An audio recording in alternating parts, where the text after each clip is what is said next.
ভারতের বৈচিত্র্যের মধ্যে ঐক্য। ভারতবর্ষ হলো বৈচিত্র্যের লীলাভূমি। প্রাকৃতিক পরিবেশ, জনগোষ্ঠী, ভাষা, ধর্ম, সামাজিক আচার আচরণ, পোশাক পরিচ্ছদ ও জীবনযাত্রার প্রণালী সব দিকেই এই বৈচিত্র্যের সুস্পষ্ট পরিচয় পাওয়া যায়।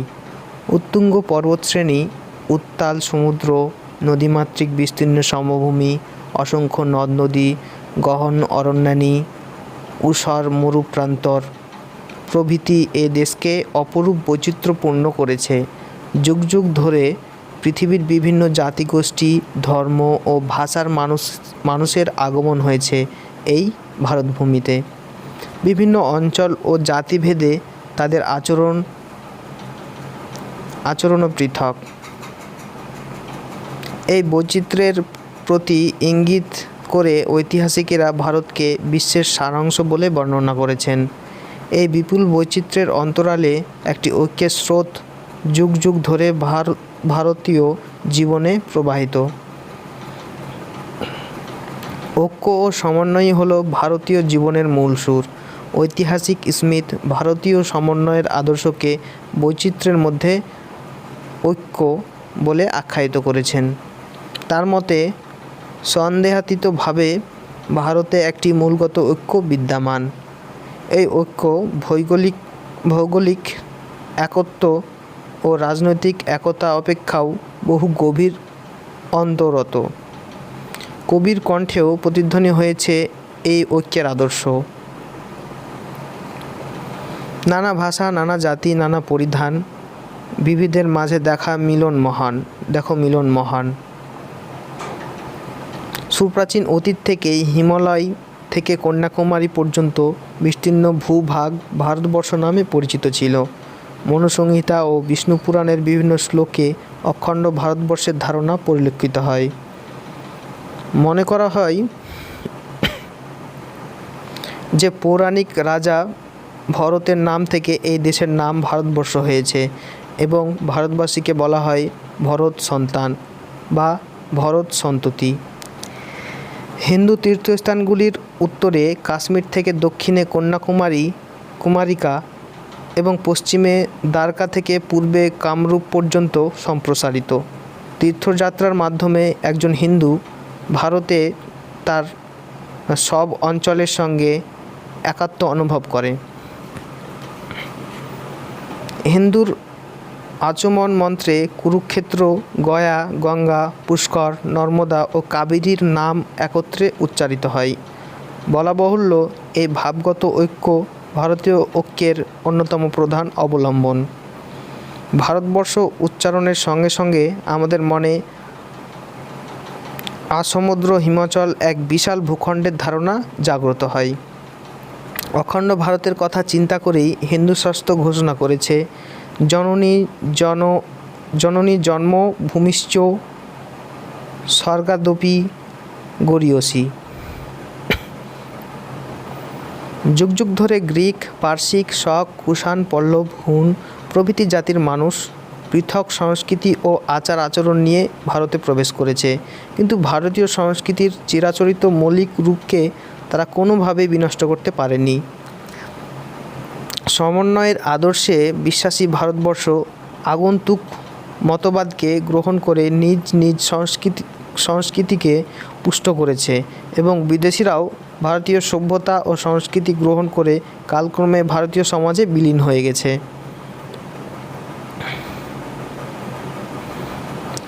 বিভিন্ন জাতির সমবায়ে ভারতবর্ষে এক বিশেষ ধরনের মৌলিক সভ্যতা গড়ে উঠেছে,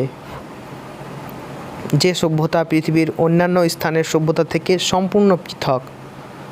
ভারতে প্রায় 2 শতাধিক ভাষা ও উপভাষা থাকলেও কয়েকটি মূল ভাষা থেকেই এই ভাষাগুলির উৎপত্তি। দ্রাবিড় ভাষাগুলি ব্যতীত অন্যান্য ভাষা মূলত সংস্কৃত থেকে উৎপন্ন। প্রাচীন যুগ থেকে সংস্কৃত ভাষা ভারতের বিভিন্ন অঞ্চলের মধ্যে যোগসূত্র স্থাপন করে। ভারতের বিভিন্ন স্থানে প্রতিষ্ঠিত সংস্কৃত ভাষা ও সাহিত্য চর্চার কেন্দ্রগুলিতে বিভিন্ন প্রান্তের ছাত্রেরা সমবেত হয়ে ভারতীয় ঐক্যের আদর্শকে বলবতী করে তুলত। এই প্রসঙ্গে স্মরণীয় যে গুপ্তোত্তর যুগ থেকে সংস্কৃত ভাষা রাষ্ট্রীয় ভাষার মর্যাদা অর্জনে সক্ষম হয়। লিপির দিক থেকে বলা যায় যে উত্তর ভারতের অধিকাংশ লিপির উৎপত্তি ঘটেছে ব্রাহ্মী লিপি থেকে।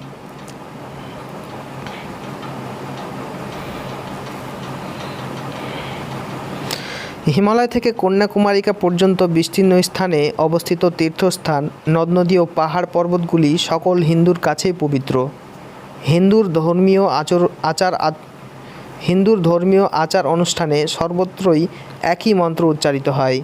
বেদ, উপনিষদ, পুরাণ, গীতা, রামায়ণ, মহাভারত সকল হিন্দুর কাছেই পবিত্র ধর্মগ্রন্থ।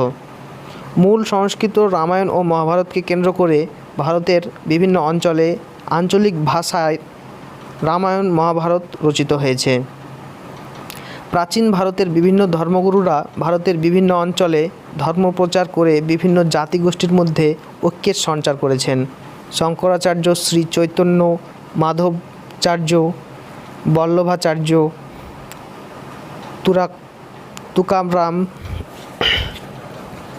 তুকারাম, নানক, কবির, তুলসীদাস, সুফি সন্ত শেখ সেলিম চিশতি, খাজা মঈনুদ্দিন চিশতি প্রমুখ ধর্মপ্রচারকদের অবদান এই প্রসঙ্গে খুবই উল্লেখযোগ্য। ভারতীয় ঐক্যের আদর্শ প্রচারে প্রাচীন ভারতীয় বিশ্ববিদ্যালয়গুলির ভূমিকাও উল্লেখযোগ্য।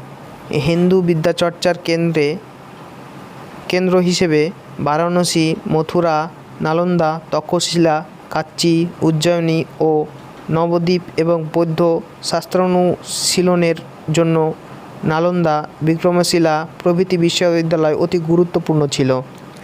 এই বিশ্ববিদ্যালয়গুলিতে বিভিন্ন অঞ্চলের ছাত্র ও অধ্যাপকরা সমবেত হতেন।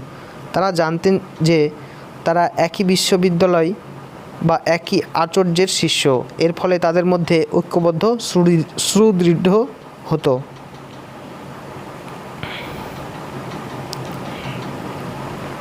প্রাচীন যুগে ভারতে রাজনৈতিক অনৈক্য বিদ্যমান থাকলেও সমগ্র ভারতব্যাপী রাজনৈতিক ঐক্যের আদর্শ কিন্তু সুপ্রাচীন। ভারতবর্ষ নামটি একটি ভৌগোলিক ধারণার পরিচায়ক হলেও এর একটি রাজনৈতিক গুরুত্ব আছে। এই নামটির সঙ্গে বিশাল ভূখণ্ডের অধীশ্বর একটি সার্বভৌম রাজতন্ত্রের ধারণাও জড়িত। বেদ, পুরাণ প্রভৃতি প্রাচীন ধর্মশাস্ত্র ও সাহিত্যের রাজ চক্রবর্তী, একরাট, বিরাট, সম্রাট, রাজাধিরাজ প্রভৃতি উপাধি এবং রাজসূয়, বাজপেয়, অশ্বমেধ প্রভৃতি যজ্ঞের কথা বারংবার উল্লেখিত আছে। প্রাচীন ভারতে রাষ্ট্রীয় ঐক্য ও সার্বভৌমত্বের আদর্শ কতটা প্রবল ছিল এগুলি তার প্রমাণ। ইংরেজ শাসনে ভারতের রাজনৈতিক ঐক্য প্রতিষ্ঠিত হয়। সংবাদ ও রেলপথের প্রবর্তন এবং নতুন মধ্যবিত্ত সম্প্রদায়ের কার্যকলাপ ঐক্যের আদর্শকে সুদৃঢ় করে। স্বাধীনতা সংগ্রামের কালে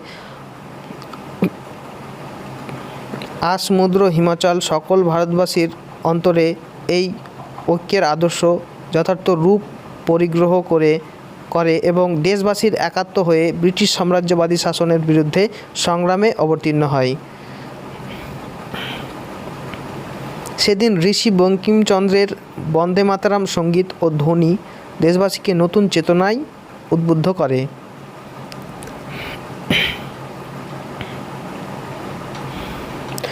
ভারতীয় ঐক্যের আদর্শ প্রসঙ্গে ঐতিহাসিক স্মিথ ভারতবাসীর এক গভীর, আন্তরিক ও মৌলিক ঐক্যের কথা বলেছেন। তার মতে জাতি, ধর্ম, ভাষা ও আচার-আচরণের পার্থক্য সত্ত্বেও এক আন্তরিক ও মৌলিক ঐক্যবোধ ভারতবাসীকে ঐক্যসূত্রে আবদ্ধ করেছে।